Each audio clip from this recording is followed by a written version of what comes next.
আসসালামু আলাইকুম রহমতুল্লাহ। আমি জাহিদুল ইসলাম জাহিদ জাপানি ইউমেনি হঙ্গো গাকো ইউটিউব চ্যানেলের পক্ষ থেকে আপনাদেরকে সুস্বাগতম জানাই। আজকে N4 কাঞ্জি লেসন 8 না 8 লেসনের 71 থেকে 80 পর্যন্ত কাঞ্জি 10টা কাঞ্জি আলোচনা করব ইনশাআল্লাহ।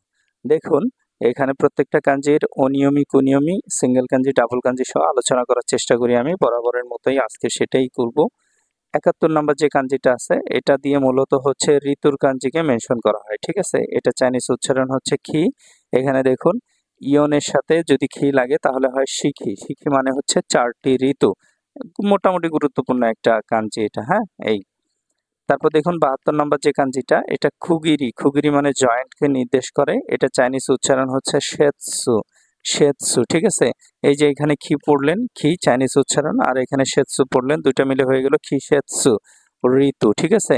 এখান থেকে এই কাঞ্জিটা খুবই ইম্পর্টেন্ট, হ্যাঁ। খি শেতসু ঋতু।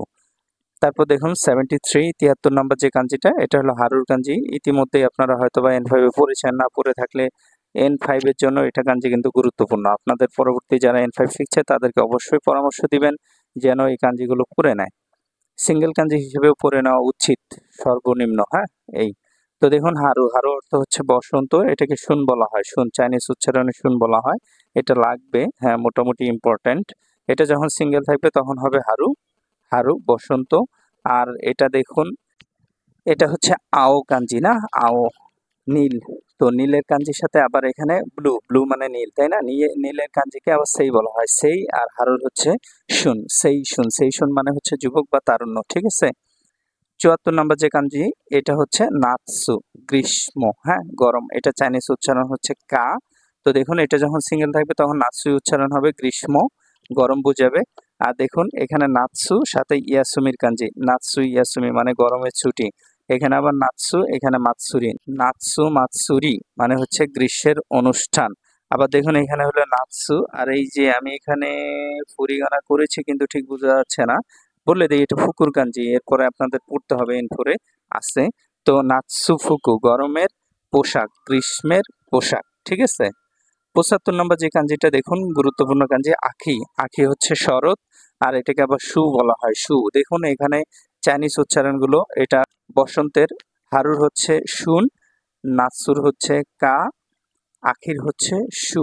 এগুলো লাগবে আর কি, হ্যাঁ, এই জন্য একটু দেখিয়ে নিলাম। আবার দেখুন এখানে আখি সিঙ্গেল থাকলে এটা আখি উচ্চারণ হবে, শরতের কাঞ্জি। তারপর দেখুন এটা হলো আখি, এটা হলো তা, আর এটা হলো কেনের কাঞ্জি। ইতিপূর্বে আপনারা পড়ে এসছেন না, তাহলে কি হলো আখিতা কেন। আখিতা কেন মানে আখিতা প্রিফেকচার।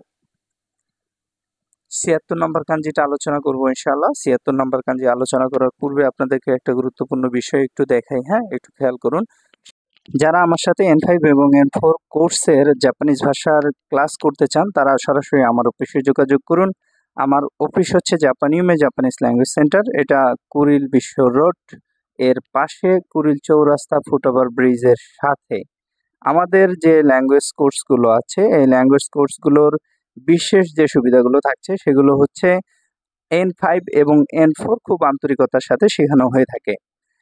জিএলপিটি পরীক্ষার পূর্বে JLPT exam special course, JLPT exam preparation course করানো হয়ে থাকে। প্রত্যেক লেভেলের জন্য বই ফ্রি হিসেবে দেওয়া হবে, মূল বই ফ্রি হিসেবে দেওয়া হবে। জাপানিজ ভাষার বেসিক কনভারসেশন শেখানো হবে। নিয়মিত লিসেনিং প্র্যাকটিস করার সুযোগ থাকবে। নিয়মিত ক্লাস টেস্ট নেওয়া হবে নির্দিষ্ট লেসন পরপর।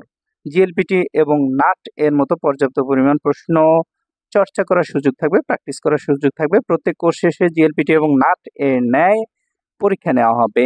নাট এবং জিএলপিটি পরীক্ষার পূর্বে নাট জিএলপিটির ন্যায় মক টেস্ট এক্সাম নেওয়া হবে। আমাদের এখানে student visa, SSW visa, TITP visa, international job visa এই সম্পর্কিত যে কোনো পরামর্শ পেয়ে যাবেন ইনশাআল্লাহ। যারা ভাষা শেখার ক্ষেত্রে দুর্বল তাদেরকে বিশেষ কৌশল শেখানো হবে ইনশাআল্লাহ। বিশেষ টেকনিক শেখানো হবে জাপানিজ ভাষার বিভিন্ন অংশ মনে রাখার জন্য, বিভিন্ন অংশ সহজভাবে বোঝার জন্য। যারা আমাদের প্রতিষ্ঠানে এসে আমাদের সাথে জাপানিজ ভাষা শিখতে চান তারা আমাদের প্রতিষ্ঠান জাপানিউমে জাপানিজ ল্যাঙ্গুয়েজ সেন্টারে চলে আসুন। অফিস অ্যাড্রেস হচ্ছে ক 66/4 কুরিল চৌরাস্তা, নুরানি মসজিদ রোড, ভাটারা, ঢাকা 1229। Email japanumejlc@gmail.com। মোবাইল 013253448112। এটা হোয়াটসঅ্যাপ আছে 01714402428, এটাতে হোয়াটসঅ্যাপ আছে। দুটি নাম্বারই স্ক্রিনে দেখা যাচ্ছে। আপনারা দয়া করে এই দুটি নাম্বারে যোগাযোগ করে N5 এবং N4 কোর্সে ভর্তি হয়ে ভালোভাবে জাপানিজ ভাষা শেখার চেষ্টা করুন। আমরা আপনাদেরকে সর্বোচ্চ ভালোভাবে শেখানোর চেষ্টা করব ইনশাআল্লাহ। আবার কাঞ্জিতে ফিরে আসলাম। হ্যাঁ, দেখুন এটা হলো ফুইউ। ফুইউ অর্থ হচ্ছে শীত, এটা চাইনিজ উচ্চারণ হচ্ছে তৌ। তো এখানে দেখুন ফুইউ সিঙ্গেল থাকলে এটা ফুইউ উচ্চারণ হবে শীত। তারপর ফুইয়ের সাথে হচ্ছে ইয়াসুমি, তাহলে ফুইউ ইয়াসুমি শীতের ছুটি। তারপর দেখুন এই যে হারুন আতসু আখি ফুইউ, চারটা কাঞ্জি একসাথে, তাহলে কি বলবেন? হারুন আতসু আখি ফুইউ, এভাবে উচ্চারণ হবে না। এটার উচ্চারণ হবে এই যে চাইনিজ উচ্চারণটা, শুন কা সু তো, এই যে তো, এই যে তো, ঠিক আছে, এই যে তো, শুন কা সু তো মানে বসন্ত গ্রীষ্ম শরৎ শীত। হারুন আতসু আখি ফুইউ।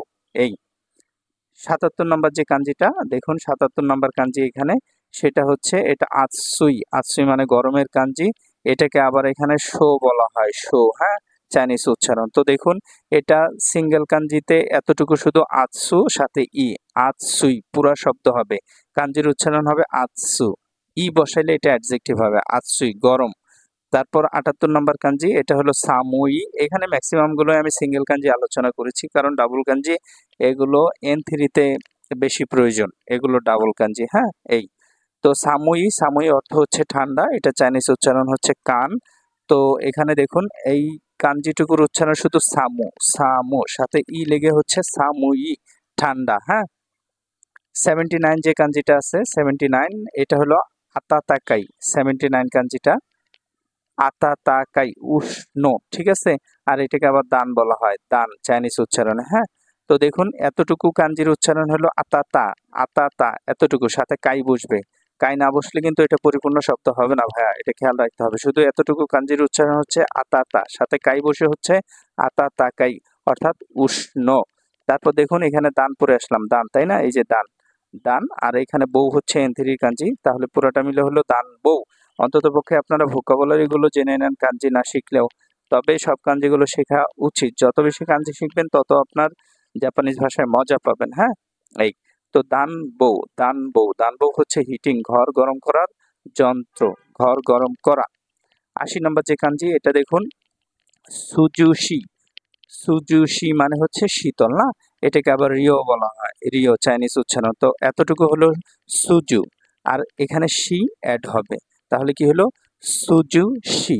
এতটুকু কাঞ্জির উচ্চারণ আর এতটুকু অতিরিক্ত যোগ হয়ে এখানে পরিপূর্ণ শব্দ তৈরি করা হয়েছে, ঠিক আছে। এই ছিল N4 এর ৮ লেসনের কাঞ্জি আলোচনা, 10টা কাঞ্জির আলোচনা।